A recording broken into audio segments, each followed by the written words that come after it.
you ever visit the food pantries yourself, work on the lines, and see the people that come through, you realize is that they are people that a lot of them have employment. These are families. You see little kids. So it may not be exactly what you're thinking when we talk about food insecurity. It may be people that you know.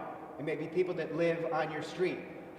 So I encourage people to go visit their food pantries and see what's going on. And it's exactly what you said. They will tell you the lines are getting longer. They're much longer than I've ever seen.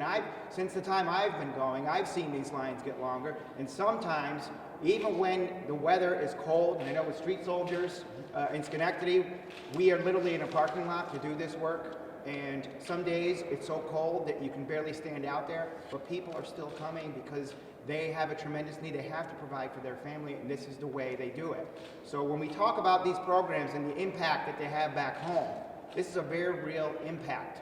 This will make our communities better. Nourish New York, HIPNAP. These are programs that are working. Why are we not fully funding them every year? Why are we not putting more funding in these programs if they are working? They are building stronger communities, helping people get back on their feet. So the SNAP program, the minimum benefit. We all see what's happening with food prices. We go to the grocery store, you see how much things are costing, and people can't get by. That minimum benefit would go a very long way. These programs are very impactful. It's important that we get this message to the governor's office. We have talked to the governor's office. We've talked to the Senate, the Assembly. Any legislator that's out there that you know, you should be talking about this, because chances are, I know that in New York State, it's impacting your community, whether you know it or not, in some way.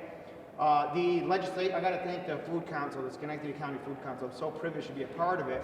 And we are working on these initiatives back home, and it is just a powerful group of people that are working on this, powerful minds coming together, working on how to solve food insecurity in our community. But we're also taking it here to the state capitol, because some of the programs, some of the things that we're talking about can actually help the whole state. And we came up with the urban farming initiative, and it's a bill that works with land banks. And we just had the land bank our local land bank representatives into our last meeting to talk about some of the land that they have acquired. Some of this land is actually unusable to them. They can't even rebuild on it. Why is it just sitting there? We should be encouraging urban farming, which the food insecurity, there's no one solution.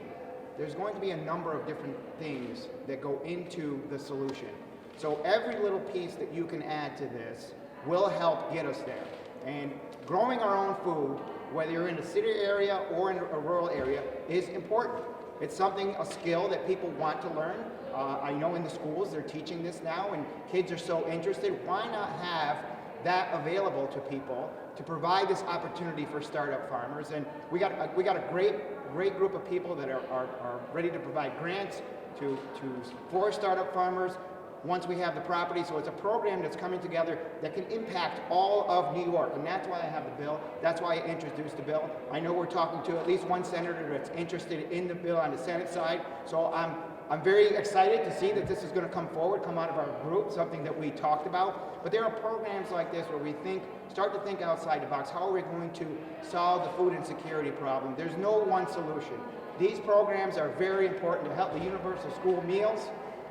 I've talked about this before. This is a program that's working. It needs to be fully funded now. We need to make sure that every child, no one is left behind. How can we expect kids to go to school ready to learn when they haven't had a meal? When they're thinking about when they're going to eat next. They left their house without eating. Maybe they went through the weekend without eating. So there's a number of different things in this package that we're supporting that can move us forward. And as Pastor Dusty, I call him Pastor Dusty from back home. As Pastor Dusty said, in this country, in this state, in the context of the budget, of how big it is, these are not big dollars, but they can go a long way. This budget needs to be about putting people first. We need to put people first. So we're here to call to prioritize these programs. There's a lot of things going on right now at the state capitol. We're talking about funding a lot of different things. There's so many programs, so many initiatives. But what's more important than this? What's more than taking care of our friends, our family, our neighbors that are in need right now? Little children going through a food line What's more important than making sure they have a healthy meal?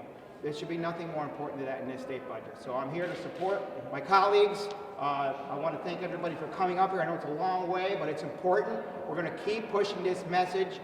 We want the governor to hear us. We want Assembly and Senate leaders to hear us. These programs need to be fully funded, and there's no reason not to do it. So thank you all for being here.